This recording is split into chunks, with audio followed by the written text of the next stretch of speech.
Congress party Rajiv Gandhi foundation को चीनी दूतावास से 1,35,00,000 रुपए का अनुदान प्राप्त हुआ था।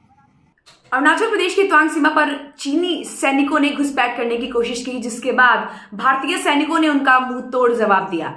लेकिन अब कांग्रेस ने इसके ऊपर राजनीति शुरू कर दी है। कांग्रेस ने पार्लियामेंट में जब चल रही डिस्कशन के बीच सवाल खड़ा किया, जिसके बाद पूरे पार्लियामेंट में हंगामा खड़ा हो गया। पार्लियामेंट की जो चर्चा है उसको वहीं पे रोकना पड़ा।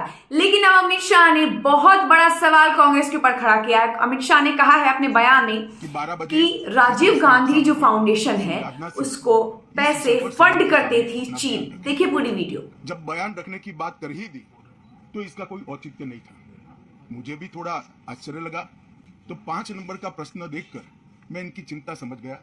5 नंबर के प्रश्न है राजीव गांधी फाउंडेशन के FCRA रजिस्ट्रेशन को रद्द करने के बारे में। अब उन्हीं के कांग्रेस के ही सदस्य के द्वारा ये प्रश्न पूछा गया और जवाब में बहुत स्पष्ट था। अगर तो मौका देते तो मैं सदन के पटल पर भी बताता कि राजीव गांधी फाउंडेशन को 2005-6 और 2006-07 के वित्तीय साल में चीनी दूतावास से 1,35,00,000 रुपए का अनुदान प्राप्त हुआ था। चूंकि FCRA के कानून और उसकी मर्यादाओं के अनुरूप नहीं था, तो नोटिस देकर पूर्णतया कानूनी प्रक्रिया का अनुपालना करते हुए गृह मंत्रालय ने इसका रजिस्ट्रेशन रद्द किया है।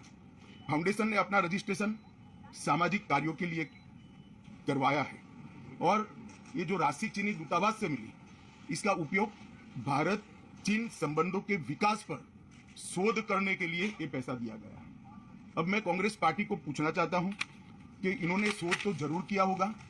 क्या उनकी शोध में 1962 में जो हजारों हेक्टेयर भूमि भारत की चीन ने हड़प ली वो शामिल था क्या? और शोध इस पर किया तो रिपोर्ट क्या आई है? नेहरू जी के प्रेम के कारण सुरक्षा परिषद में भारत की स्थायी सदस्यता बलि चढ़ गई। इस विषय को उन्होंने शोध का विषय बनाया था क्या? और अगर बनाया था तो इसका नतीजा क्या हुआ?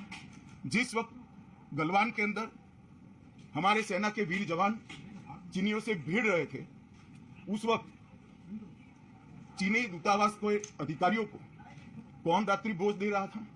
वो उनकी शोध का विषय था क्या? अगर था तो उसका नतीजा क्या हुआ? जब उनकी सरकार थी तो 2006 में भारत में चीन के दूतावास ने पूरे अरुणाचल और पूरे नेपाल पर दावा कर दिया। वो उनकी शोध का विषय था क्या? अगर शोध हुई तो उसका नतीजा क्या हुआ? 25 मई 2007 को चीन ने कांग्रेस के ही मुख्यमंत्री दोरजी खंडू को वीजा देने से इनकार कर दिया, क्योंकि ये तो हमारा ही हिस्सा है अरुणाचल। ये भी शोध किया गया क्या? 13 अक्टूबर 2009 को मनमोहन सिंह की अरुणाचल यात्रा पर चीन ने आपत्ति जताई, वो आपने जांच किया है क्या?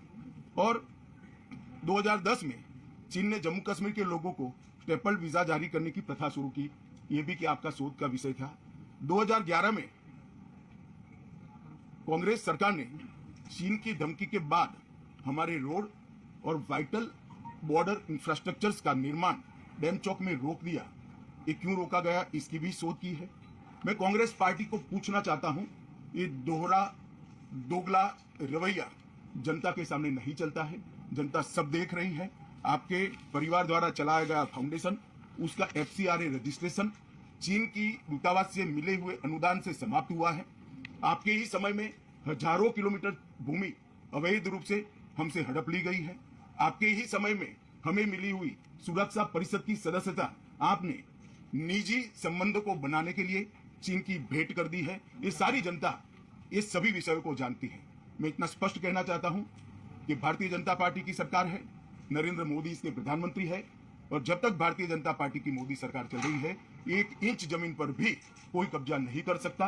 कल अपने सेना के जवानों ने जो 8 की देर रात को और 9 की सुबह को जो वीरता दिखाई है, मैं इसकी बुरी प्रशंसा करता हूं। इन्होंने घुसे हुए सभी लोगों को कुछ ही घंटों में वापस खदेड़ दिया और हमारी भूमि का रक्षण किया है। हाँ, राजीव गांधी फाउंडेशन के FCRA लाइसेंस रद्द होने का एक दूसरा भी कारण था।